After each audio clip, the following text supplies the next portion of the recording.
Welcome back to the Copywriters Podcast with your host, the world's greatest copywriting coach, David Garfinkel. David, how are you doing today? Nathan, I'm good. How are you? I'm doing fantastic, and I'm a little bit perplexed about today's episode because it's the Old Master series, but it almost doesn't feel right. And you mentioned maybe we have to come up with a new category because it feels like today's Old Master is still with us sometimes. Yes, I'm going to propose we're going to call it the Younger Old Masters series. And so this is a unique edition of our Younger Old Masters series because I knew this copywriter personally. Mm-hmm. It's Joe Sugarman. And Joe passed away in March of this year. I was sad to see him go, as were thousands of others.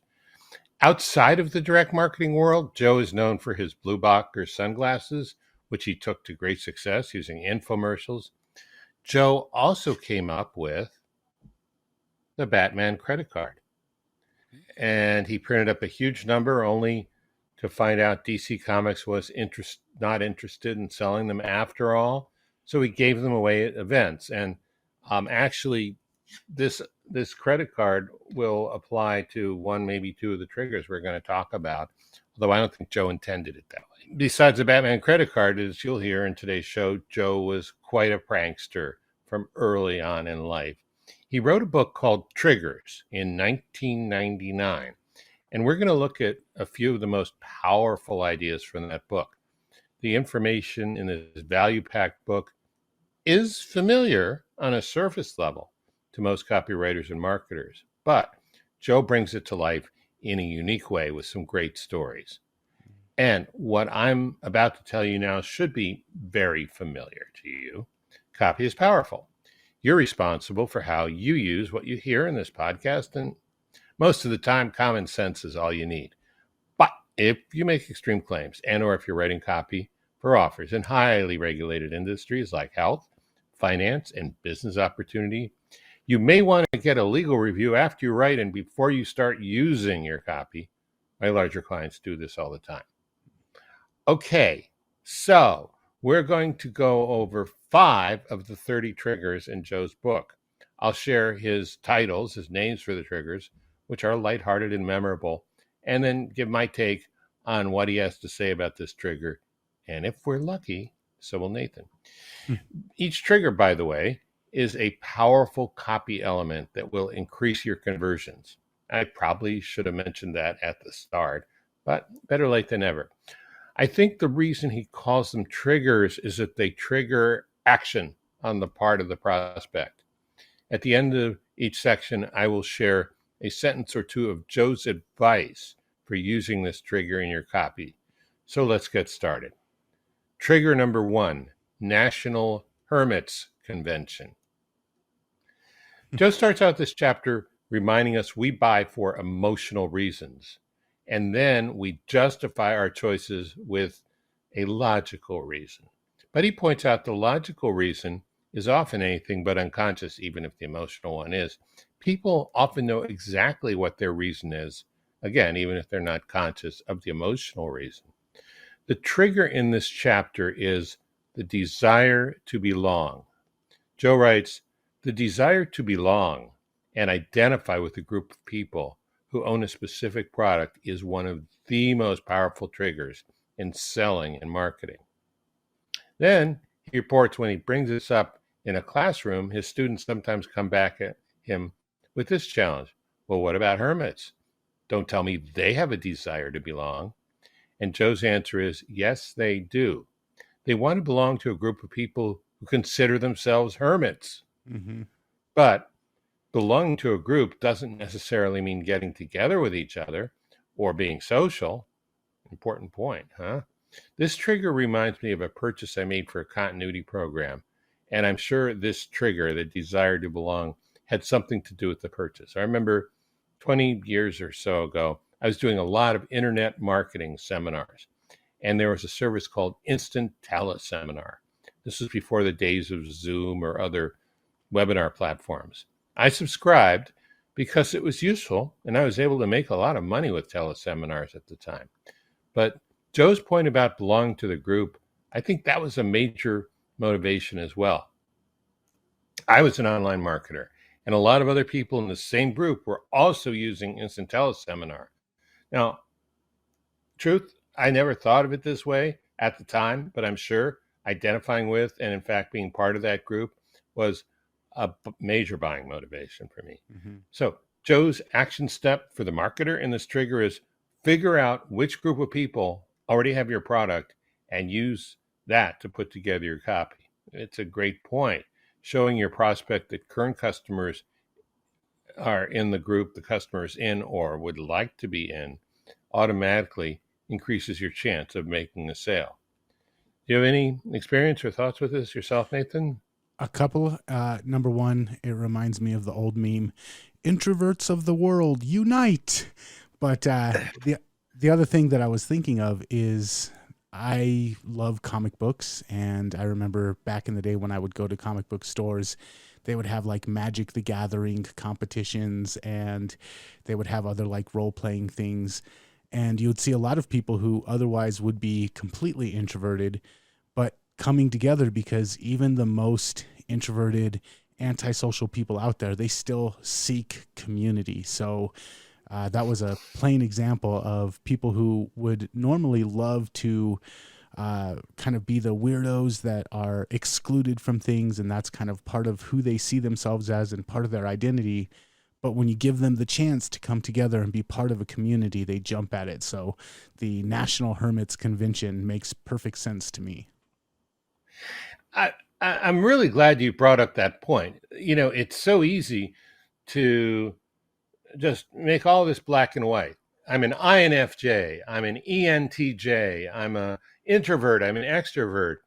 So many of these things depend on the context. Mm-hmm. Just like with all these introverted Magic the Gathering comic book people. Yeah, and as copywriters, we need to remember that.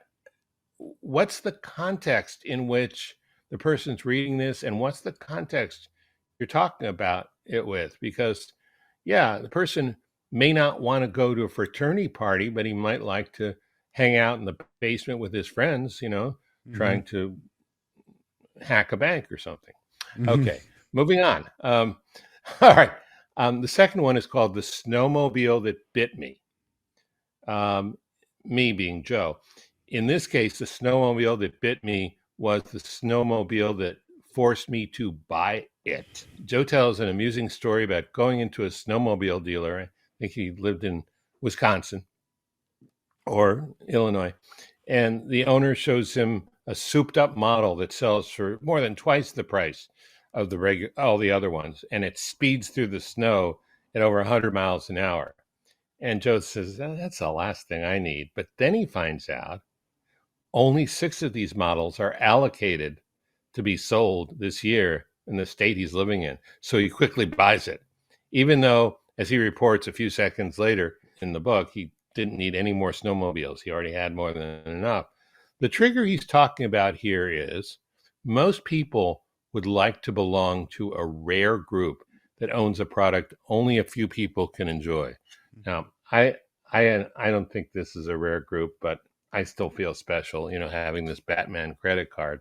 And again, this kicks up the last trigger of just belonging to a group, but it kicks it up to a whole new level because now it's the level of exclusivity. I'll give you a recent example besides the Batman credit card. Just in the last week in my own life, there's this music gizmo. It's called a Nuances MIDI controller. It's basically a small device, hold it in your hand, you can plug it into your computer, and it lets you push slider switches up and down to control things like volume and effects when you're recording and producing music. For example, if you want to create a crescendo or a swell where a horn section reaches peak volume, this would come in very handy. Now, Nuances controllers are not mass-produced, and they're not easy to get. I saw one of my online teachers use it in a YouTube video, and I saw someone else from an electronics music instruments company use one of these in a demo. But for months, I couldn't get one. They're hand-produced by an eccentric composer in Paris who does this on the side. And the minute they would go on sale on his site, they would all be swooped up. Last week, I was able to get in the window, and I ordered one. just waiting for the mail from France now. But an important part is because of the scarcity and the people I saw online who had these nuances controllers, I felt like I would be part of an exclusive group if I could finally score one, pardon the pun, which I did. I mean, I certainly had an intellectual justification for getting one too, because the MIDI controller with the slider switches that I have now is much more complicated, and it's the size of a side of beef. So much harder to use. Nevertheless, as a buyer, I saw this exclusive group trigger in action because it triggered me. Joe's action step for this trigger is make your product more exclusive by limiting its availability and making this fact known. Mm-hmm. Yeah, one of my clients owns an art gallery and also an apparel store that operates out of the art gallery. And part of the exclusivity of art, especially if it's an original print, there's only one. If they make a bunch of canvas prints, they usually do them in a limited run where it's 100 or 150. And then the clothing, they do the same way. The apparel is pre-order only, and they only order as many as get pre-ordered. And so if you get a piece of apparel from them, it's 1 out of 250, 1 out of 350. And so the people that buy the apparel are often buying for the same reason that the people who buy the original painting, so that the original painting guy can say, yeah, this is the only one by this artist. The people wearing the clothes can say, yeah, this is 1 of 350. And they actually, inside the seam, they sew in a patch that has the number 1 of 350 or 86 of 350. And it's a big selling point for them. And just the last thing that I want to finish off on this is the exclusivity needs to feel authentic. It's a lot easier to pull off with a physical product like an article of clothing or a MIDI controller. If you say this is 1 of 50 digital downloads, it's a lot harder to get that same effect for a digital product that you get for a physical product. So just keep that in mind. Inauthentic or fake scarcity tends to have the opposite effect. Yeah, it basically marks you as a scam artist, and that can follow you around for years. Mm-hmm. All right, let's get to trigger number 3. Oh, that was a great example, by the way. You know, limited editions of shirts. Who would have thought, right? But yeah, okay, works. Yeah, okay, trigger number 3. Our president drives a rabbit. This was another funny Sugarman story. At least the chapter started that way. Joe's got a sense of humor, and it ripples through his writing more in the book than in his copy, of course. For this trigger, Joe talks about the fact that even as a wealthy entrepreneur, he drives a sensible Volkswagen Rabbit. And he uses that to justify why a portable tape recorder he endorses costs $100 less than another portable tape recorder a rich, famous golf star endorses. Both Joe and the golf star fly jets, but the golf star flies an expensive Citation jet, and Joe flies a more modest single-engine Beechcraft Bonanza, and so on. Joe's point is he likes the best technology at the lowest price, and that's why the reader should trust him when he recommends the more cost-effective Olympus recorder over the more expensive Lanier machine, which the golf star endorses. And his point for the trigger is, by comparing your product with others and justifying its value, you are providing the prospect with the logic from which he or she can justify a purchase. This is something I've done successfully when I've been selling an info product, both my own info products and clients' info products, and it works kind of like this. The original form of the information was a live seminar, and it cost $5,000 to attend, and this is based on a real example. Then a set of recordings and worksheets might sell online or in the past as workbooks and CDs, or even further past cassettes, for $1,000 or $2,000 instead of the original $5,000. Now, there are exceptions to this, but stay with me. The seminar cost $5,000. Then there was the travel to get to the seminar, say another $100, plus the food and hotel and bar tabs, maybe another $500 to 1,000, depending on the venue and how long the seminar was. So we're up to a value price of admission of $6,500 or $7,000. And of course, there's a value of networking and connections at the event. And those are certainly baked into the higher price. But when you show the value of the original seminar, the value being the price everyone who attended live to get the information paid, the price for the recording can come across as a lot more reasonable, or at least justified. That's one way of demonstrating value. By itself, without any context or comparison, $2,000 for some recordings and worksheets seems like a lot. But when you have 50 people who paid upward of $5,000 for the same information, it seems a lot more reasonable. And that's just one example of showing value by comparing one product with a similar product. Joe's advice is show the value through comparisons with other similar products. Make sure your comparisons are honest and that the value you claim is substantiated. I'm going to flip the script a little bit on this one and approach it from the other point of view. $2,000 seems like a lot for some tapes and some worksheets, and you have to show me the value in order to get me to buy. I'm going to flip it and say that a lot of times when I'm shopping for something, I associate a high price with better value. So when I'm looking for a watch, if the watch is less than $500, I'm thinking, oh, this is going to be a crappy watch that's not going to last me very long. And if it's $350, if I'm looking at watches and I see one that I like and I click on the ad and it's only $350 or say $120, all of a sudden I think, what's wrong with this watch? And if they can do a comparison and they're like, look, we've got all the same stuff that this Rolex has, or we've got the same quartz that this other high quality. Now, all of a sudden I'm like, okay, this isn't a cheap watch. It's just a really good value. So on the inverse side, if your price is too discounted, some people might think that there's something wrong with it. But if you can do the same thing, it can help bring up the perceived value and make it seem like, oh my gosh, I'm getting a steal if I'm only paying $300 for this watch. So it works in both aspects. Yeah, that's a great point. You did flip the script, but yeah, very often if you're selling something for cheap, you damn well better justify the price, especially in a market where things are more expensive. So a really good point. Yeah. All right. How about trigger number 4? Instilling authority in the men's bathroom.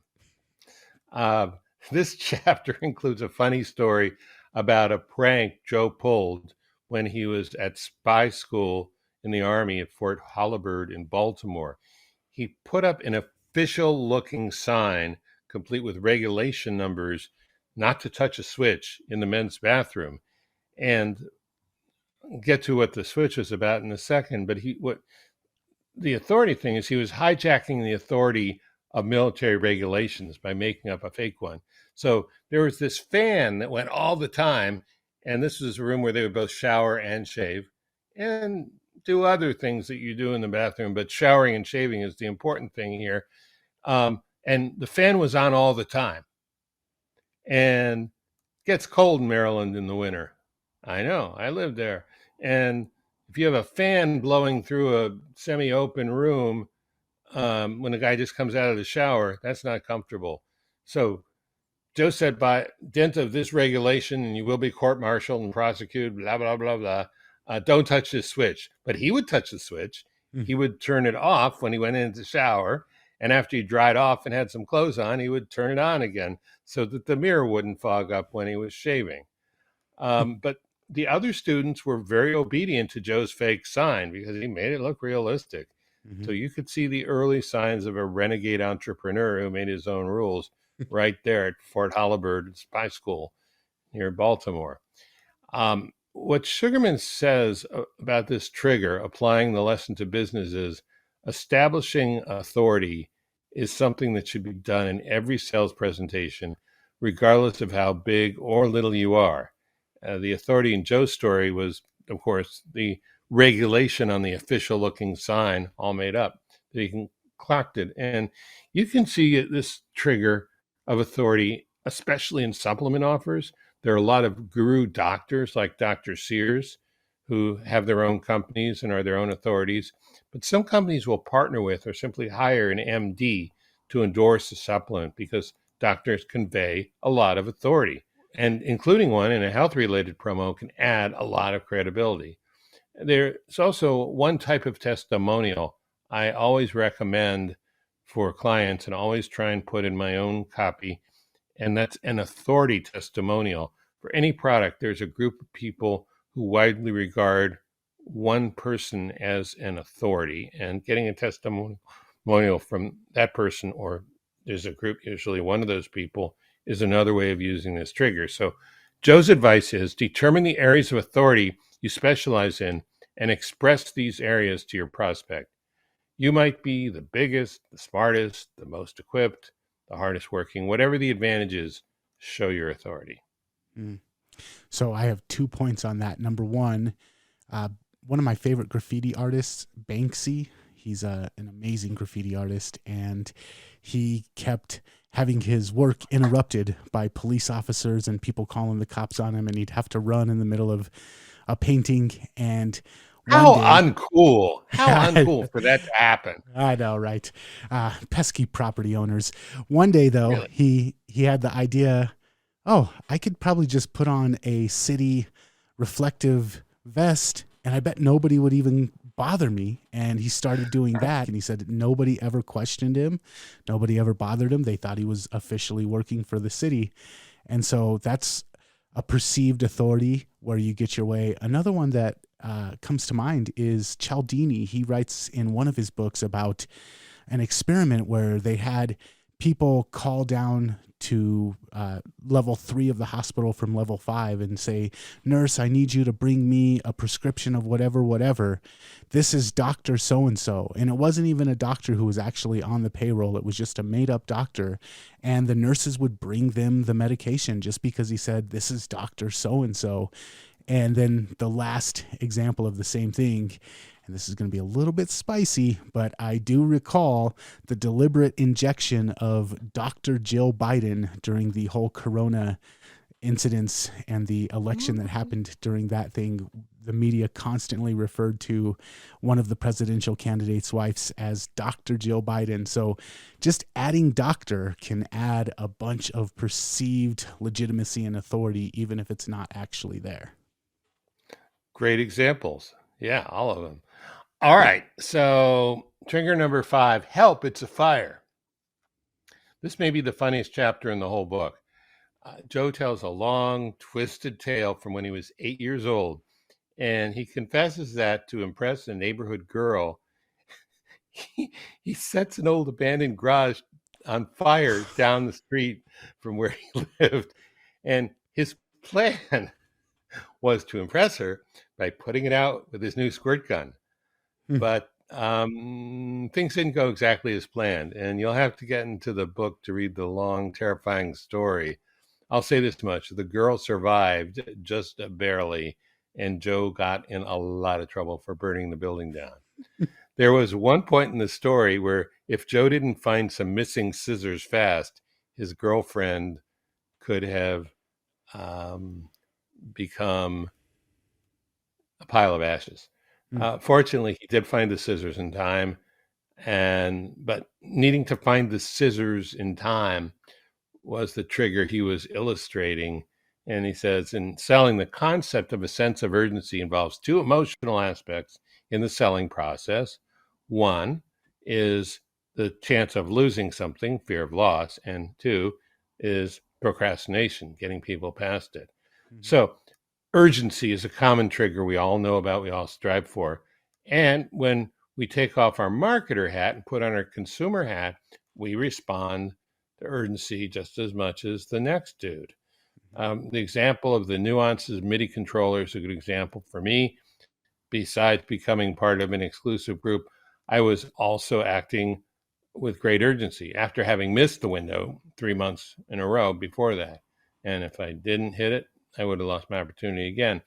Deadlines for special prices or limited quantities are also proven ways to create urgency in your copy.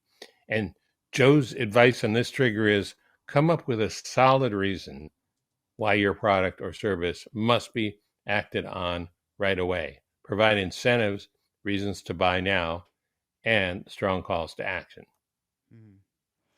So two things come to mind. Number one, as a copywriter, sometimes I'm on a deadline and I'll be right up to the deadline before I put in my final piece of copy or my final revision. And if the client gives me 2 weeks to write it, it might take me 2 weeks to write it. If the client gives me 4 days to write it, it probably will take me 4 days to write it. And I think that that is kind of a rule of human beings. We tend to allow things the appropriate space that we're given. So if you have a small house, you can make everything fit in a small house. If you have a large house, you'll fill that house up. If you have a small paycheck, you'll make ends meet with the small paycheck. If you have a large paycheck, you'll make ends meet with the large paycheck. But as that crunch comes closer, we all have this thing to meet that crunch, to meet that deadline. And so if you're presenting me with an offer and you say, there's no urgency, you can get it today, you can get it 2 weeks from now, I'm gonna be like, well, I can put this off and I can wait 2 weeks, and then 2 weeks becomes 4 weeks, and then 4 weeks becomes never. But if you're like, hey, you got to get this today because if not, it might not be here. If not, the same price might not be here. If not, the boss might come back and we have to stop the sale, all these different reasons. But if you give me a deadline and you say, you can't wait 2 weeks, you got to get it done this weekend, I'm probably going to get it done this weekend. So just, I don't want to say exploiting, but understanding. That's just how people are. If we give them 2 weeks, if we give them 4 weeks, we can expect it to happen 2 weeks or 4 weeks from now. If we want it to happen this weekend, we need to give them until the end of this weekend. Yeah, it is human nature. Sad but true, or maybe not sad at all. I don't know, but it's certainly how we work. Well, let me recap these real fast. By the way, we've put a link to Joe's book. The print copies are hard to find, very expensive. It is out as a Kindle book for $5 and be the best $5 you spent in a while. So trigger number 1 is National Hermits Convention. In other words, the desire to belong. Trigger number 2, the snowmobile that bit me, or exclusivity. Trigger number 3, our president drives a rabbit, and that's proof of value. Trigger number 4 is instilling authority in the men's bathroom, which is authority. And trigger number 5, help, it's a fire. There's a sense of urgency. So that's about it for our youngest, almost old master. I want to, as we're closing this episode out, just bring it back to something that you mentioned at the very beginning, and that is the BluBlockers ad. I remember when I first became a copywriter, one of the first ads or first pieces of verbal copy that I went through was the BluBlockers ad, and just breaking it down, how he frames everything and how each step leads into the next, and how each objection is taken down one by one, and how things that are halfway through only make sense because you already had it pre-framed at the beginning of the commercial. That advertisement, in my opinion, is one of the top 3 advertisements ever written, and it's just a masterclass on amazing sales copy and human psychology. And so if you dug this episode and you get Joe's book and you want more, I would highly recommend go back and watch the BluBlockers infomercial and watch it with a copywriter's lens, and you just be blown away with how amazing that piece of advertising was. Yeah, Joe knew what he was doing. He's a great teacher, but he's also a tremendous practitioner. Mm-hmm. Yeah. All right, David, thank you so much for putting this together. Listeners out there, if you want more, or if you want to check out the show notes and get the link to Joe's book, you can find that over at copywriterspodcast.com. And until next time, we will catch you later. Catch you later.